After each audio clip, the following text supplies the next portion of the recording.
Everyone, welcome to my channel. నేను మీ లక్ష్మిని. అగ్ని పరీక్ష ఎపిసోడ్ 1 గురించి అయితే నేను ఒక షార్ట్ చేసి పెట్టాను. చూడని వాళ్ళు ఎవరైనా ఉంటే వెళ్ళి చూడండి. ఫుల్ ఎపిసోడ్ గురించి మాట్లాడాలంటే ఫస్ట్ స్టార్టింగ్ తను శాలిని అనే అమ్మాయి వచ్చింది. తనకి ఏంటంటే వీళ్ళు ఇచ్చిన టాస్క్ షూని క్లీన్ చేయాలని ఇచ్చారు. అది కూడా మొత్తం అంతా బురద అయిపోయి చండాలంగా ఉన్నాయి. ఆ షూని క్లీన్ చేయడానికి తనకు కాసేపు ఆలోచించినా కూడా మళ్ళీ తనకు తనే ఇది చేసుకుని క్లీనింగ్ దగ్గరికి వెళ్ళింది. తను ఎప్పుడైనా క్లీన్ చేసావా అని అడిగింది బిందు మాధవి. నేను క్లీనింగ్ ఎప్పుడు చేయలేదు అంది. ఎప్పుడు క్లీన్ చేయని తనకి క్లాత్తో తుడవాలనా లేదంటే వాటర్లో ముంచాలనా ముంచొద్దని ఏం తెలుస్తుంది? నువ్వు వాటర్లో ముంచావో అసలు నువ్వు దీన్ని సీరియస్గా తీసుకోవట్లేదని ఇంకా బిందు మాధవి మధ్యలో ఒకసారి వాయిస్ రేజ్ చేసింది. తను ఇంకా రెడ్ ఇచ్చేసింది తనకి. తర్వాత ఇంకేంటంటే ఇంకా నవదీప్ వచ్చి ఫోన్ గురించి అడిగాడు. ఇంకా ఫోన్ ఓపెన్ చేస్తాను నేను, నీ పాస్వర్డ్ అది ఇది అని అడిగది అంటే నా ప్రైవసీ నాకు ఉంటుంది వద్దని ఇంకా తన మొహం మీద చెప్పేసింది. ఓపెన్ చేస్తే బాగుంటుంది అన్నట్టు. ఇంకా ఆగిపోయి ఇంకా ఫోన్ లాస్ట్ సీజన్ చూసావా నువ్వు, లాస్ట్ అగ్ని పరీక్ష అని అడిగితే చూసానంటే అందులో ఫోన్ పగలగొట్టేది ఉంటుంది, నువ్వైతే ఏం చేస్తావు ఆ ప్లేస్లో ఉంటే నేను ఖచ్చితంగా పగలగొట్టుతాను అంటది. ఇంకా ఫోన్ పగలగొట్టాలి అనేసరికి తన ఫేస్ అయితే అసలు చూడాలి ఎలా అంటే అలా మారిపోయింది. మాట అయితే అనేసింది కానీ ఫోన్ పగలగొట్టే వరకు వచ్చిందా అని చెప్పి ఇంకా వద్దనలేక ఇంకా లేదు అనలేక పాపం ముందు చూస్తే గొయ్యి వెనక్కి చూస్తే నుయ్యి అన్నట్టు అయిపోయింది తన పరిస్థితి. ఓకే చెప్పేసి ఇంకా ఫోన్ని పగలగొట్టడానికి అక్కడ పెడితే ఇంకా శ్రీముఖి పగలగొట్టేసింది పార్ట్లుగా పగలగొట్టేసింది. ఇంకా అయిపోయిన తర్వాత అదేమో నిజంగానే రియల్ గానే తన ఫోను అయ్యో ఐఫోన్ పగిలిపోయిందే అనుకున్నా. అంతలో ఇంకా వాళ్ళు ఏదో డూప్లికేట్ ఫోన్తో సేమ్ తన ఫోను కేసునే తనకి ఇంకొక ఫోన్కి పెట్టి ఇంకా ఆ అమ్మాయి కూడా నా ఫోనే పోయింది అనేటట్టు చూసిన వాళ్ళకి మనకున్న తను అనుకుంది. తన ఫోన్కి అయితే ఏం అవ్వలేదు. తర్వాత తన ఫోన్ తనకి ఇచ్చేసిన తర్వాత ఇంకా తను హ్యాపీ ఫీల్ అయింది అనమాట. 1,50,000 మళ్ళీ పెట్టి కొనాలనా అమ్మో అని షాక్ అయ్యాను, అయినా ఇన్సూరెన్స్ ఉంది ఫోన్కి అని చెప్పేసింది నవ్వుకుంటా. ఇంకా అమ్మాయిది అయిపోయింది. ఆ అమ్మాయికి ఇచ్చిన టాస్క్లు దానివల్ల ఇంకా తనని షార్ట్ లిస్ట్ చేసి తనకి 2 గ్రీన్ 1 రెడ్ ఇచ్చారు. నెక్స్ట్ సెకండ్ వచ్చిన కంటెస్టెంట్ ఝాన్సీ. తను చదువుతూ ప్లస్ ఇంట్లో ఉండి వాళ్ళ నాన్నకి హెల్ప్ చేస్తూ పొలం పనులు చేస్తూ ఇంకా గవర్నమెంట్ జాబ్ కూడా ప్రిపేర్ అవుతుందంట. తను అసలు చాలా గ్రేట్ అనిపించింది నాకైతే.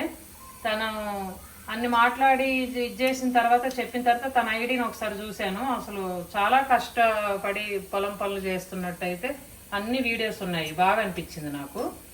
తను ఏంటంటే నేను ఈ స్టేజ్ మీదకి వచ్చాను, ఎవరు చూస్తారేమో, ఎలా మాట్లాడాలి, నేను ఎక్కడ ఇదవుతాను అన్నట్టు ఏం లేదు.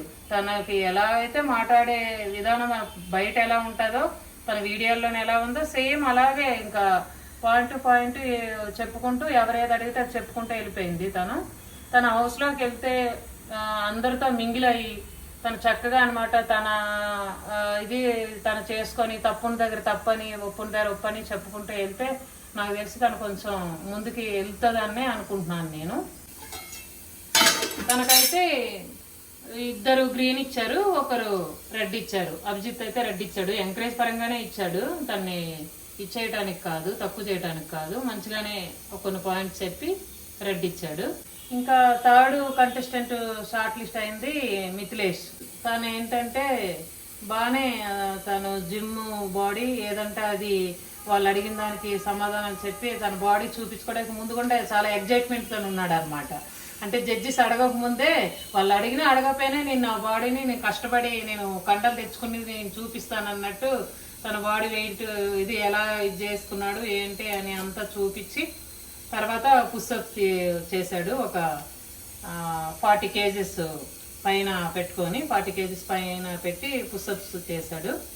అంతా బాగుంది. తను మాట్లాడే విధానం తనది అసలు ఎలాగా ఏంటి అనేది. శ్రీముఖితో ఒకవేళ శ్రీముఖి సంచాలిక అయితే ఎలా ఇది చేస్తావు, నీ బిహేవియర్ ఎలా ఉంటుంది ఒకసారి చెప్పానంటే అసలు రియల్గా హౌస్లో ఉండి కొట్టుకున్నట్టే. శ్రీముఖి అయితే అసలు చాలా ఎరగదీసినట్టే అసలు చెప్పింది అన్ని పాయింట్. తనకి ధీటుగా తిను కూడా మిథిలేష్ కూడా బాగానే చెప్పాడు.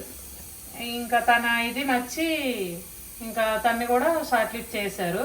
3 కూడా గ్రీన్ గ్రీన్ సిగ్నల్ ఇచ్చేసారు ఇంకా ముగ్గురును డైరెక్ట్గా. ఇంకా తను వెళ్ళే కొద్దీ అగ్ని పరీక్షలో ఇంకా ఉంటాయి, అదేమి హౌస్లోకి వెళ్ళిపోవటానికి ఇది కాదు, అదే పాయింట్ కాదు.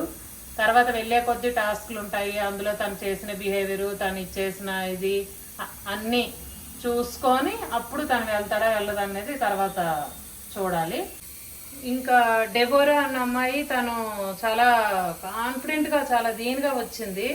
వచ్చి ఒక్కసారి అనమాట లుక్స్ వేజ్ ఉంటేనే లుక్స్ పరంగా అనమాట బిగ్ బాస్లోకి వెళ్ళాలి అనేసరికి ఇంకా అది పాయింట్ చేసి లుక్స్ లేని వాళ్ళు బిగ్ బాస్ వెళ్ళటానికి పనిచేయరా అనేటట్టు పాయింట్ చేసి దాని మీద తను వేసుకున్న మేకప్ని రిమూవ్ చేసి చేయమంటే చేసింది. ఇక అక్కడి నుంచి తన మొహం డల్ అయిపోయింది ఫేసు.